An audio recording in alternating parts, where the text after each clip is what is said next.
À Monsieur le Président de la République du Sénégal. Monsieur le Président, le temps est une donnée critique dans la gestion d'une crise, surtout quand il s'agit d'une crise sanitaire aussi contagieuse, violente que meurtrière. Monsieur le Président, pourquoi le Sénégal est parmi les rares pays en Afrique de l'Ouest à subir une troisième vague de la Covid-19? Comment se fait-il que notre pays, Monsieur le Président, ait quitté la deuxième ou la troisième place au niveau mondial lors de la première vague pour se retrouver bon dernier en Afrique de l'Ouest? Monsieur le Président, en termes statistiques, est-ce que vous avez le pourcentage de Sénégalais infectés au coronavirus après avoir été vaccinés?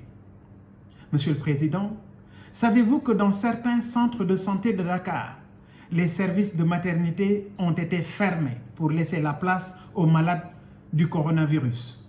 Monsieur le Président, les zones de tampons dans ces centres de santé manquent de tout.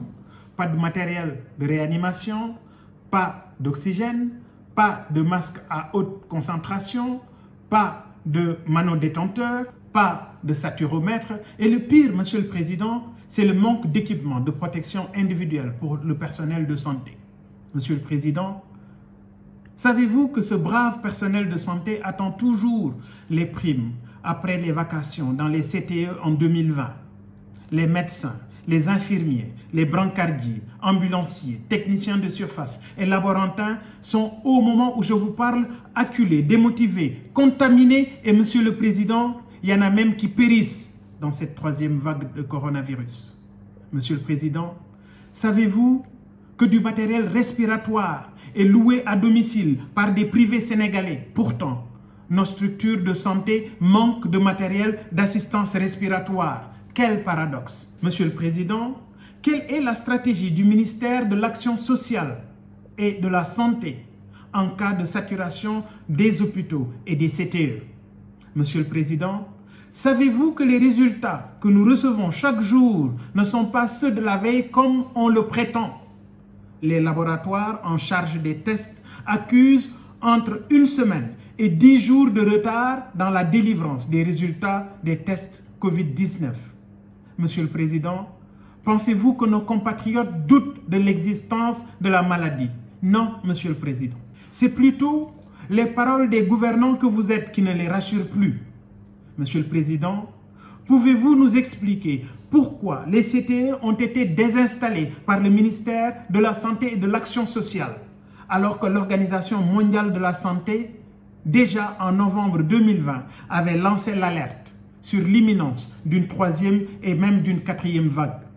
Monsieur le Président de la République, pouvez-vous nous expliquer comment, en pleine tempête, plusieurs collaborateurs du ministre de la Santé ont soit quitté le navire ou sont carrément en retrait? Je peux citer Dr Aloïse John, Dr Boussou, Marie Khémès et le professeur Seydi, qui d'ailleurs souvent prend le contre-pied du ministre sur ce qui concerne des chiffres qui sont annoncés. Monsieur le Président, savez-vous que le Sénégal fait face à une autre pandémie plus violente que la Covid-19?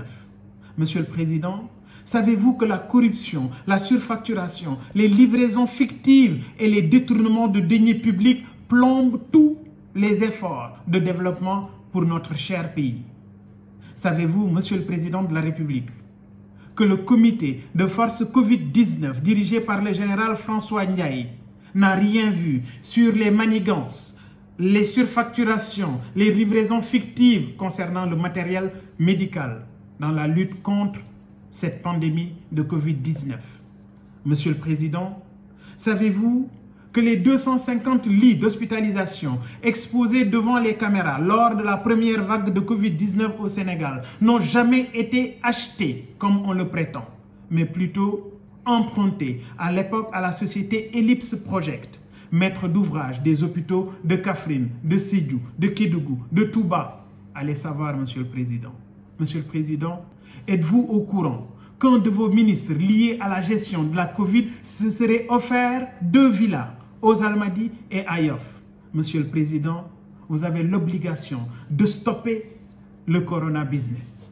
Monsieur le Président, savez-vous qu'en pleine troisième vague de Covid-19 au Sénégal, le ministère des Finances vient de signer un marché de 40 milliards de francs CFA de gré à gré avec un homme d'affaires bien connu du régime de Maître Abdoulaye Wade. Ceci dans le programme d'électrification rurale du programme PUDC. Allez savoir ce qu'il y a derrière, Monsieur le Président. Ce même sieur Gueye, au début de la Covid, rappelez-vous, avait obtenu un autre marché de gré à gré de 150 milliards de francs CFA. Je dis bien, Monsieur le Président, 150 milliards de francs CFA avec le même programme PUDC. Monsieur le Président, surveillez les positions de rente dans l'administration sénégalaise. De grâce, Monsieur le Président de la République, sauvez le Sénégal de cette autre pandémie aussi meurtrière que la Covid-19. Monsieur le Président, arrêtez cette industrie de la corruption entretenue avec la complicité de certains agents de l'administration sénégalaise. Telles sont là, Monsieur le Président de la République, autant de questions que je voudrais vous poser suite à l'arrivée de cette troisième vague de Covid-19, aussi meurtrière que dévastatrice. Je vous remercie.